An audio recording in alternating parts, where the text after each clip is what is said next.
is a French philosopher of the 18th century, founding father of philosophy.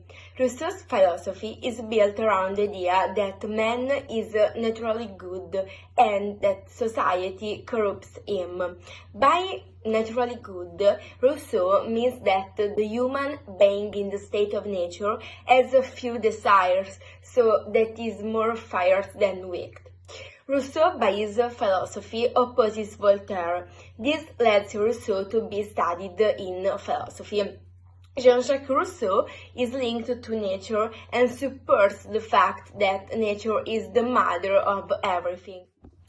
Jean-Jacques Rousseau, a thinker decisive for the origins of the left, in fact, he saw the alienations of mass society, anticipated Romanticism, and invented popular sovereignty, 3 centuries later continues to appear as a figure in more ways than one, enigmatic and controversial, the subject of lively debate. However, we, in the economy of this reflection, are interested in briefly highlighting Rousseau's contribution as a rigorous scholar of the foundations of social coexistence to political science and as a pedagogue to the problems of human formation. Rousseau's reflection started from the origin of inequality caused by political oppression, the repressive system of social conventions, and the rigidity of culture. To this system, Rousseau opposes the world of feeling and nature and the ideal of happy and free state of nature. This leads him to reflect over the foundations of a just society and at the same time over the model of man suitable for it. The social contract and Emilio are the fruit of this reflection. According to Rousseau, a better society will help man realize his potential goodness. Man is naturally good, but is corrupted by social institutions, hence the need for a return to nature. But this cannot mean that the education of children should take place outside of society, completely insulated and in itself. On the contrary, the author of the Emile knows well that this ideal pupil must one day be a citizen, a member of a social community, but this, however, does not lead Rousseau to pursue an exclusively social goal.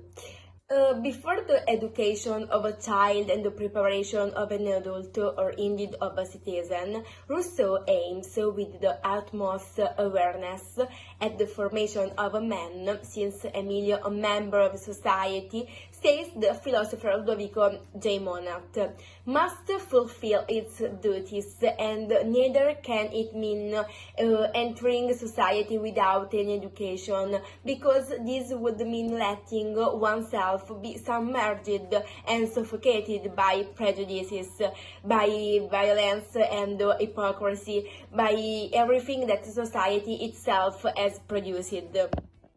For Rousseau, everything depends radically on politics. He argues that the bad man is a badly governed man, and that the way to a possible liberation is through politics, the latter being the only psychotherapy capable of curbing human unhappiness. Rousseau realizes that if the human being corrupted by the society of the time is to be regenerated, a free and egalitarian society must be created. But to achieve this requires radical revolution in the socio-political sphere, which, however, necessarily implies a correlative regeneration in the psychological and anthropological spheres. Nature, he states, wants children to be children before they are men. Childhood has certain ways of seeing, of feeling that are quite special. Nothing is more foolish than to want to substitute our own for them.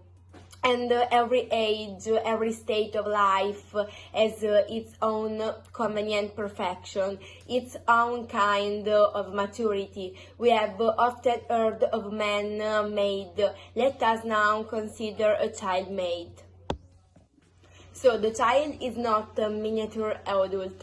It is to be considered as an autonomous being, to be listened to and treated in ways congruent with these characteristics.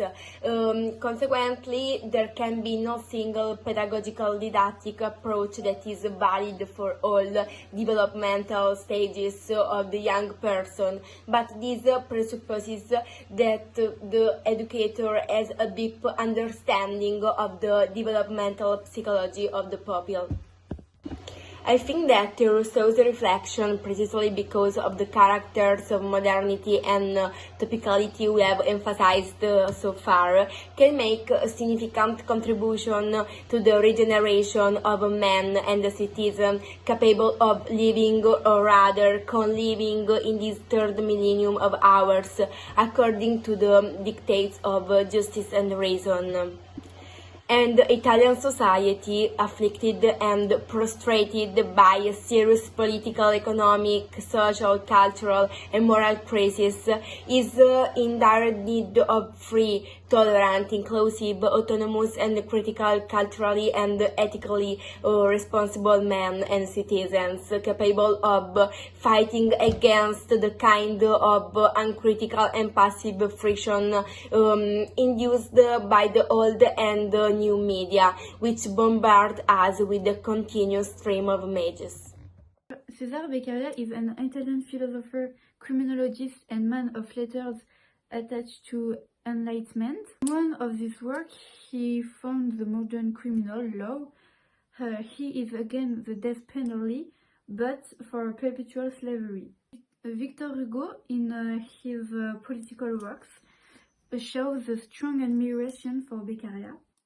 Then, everywhere in France, under the influence of the work of Beccaria, the death penalty begins to decrease and then disappear in several areas of the world. Beccaria also questions the violence in human. It is which connect to Rousseau. It says this narrow sentence: the fairest means but the most difficult to prevent the offense is approving education. His philosophy is still present today. Beccaria has marked history and is still studied today for his works.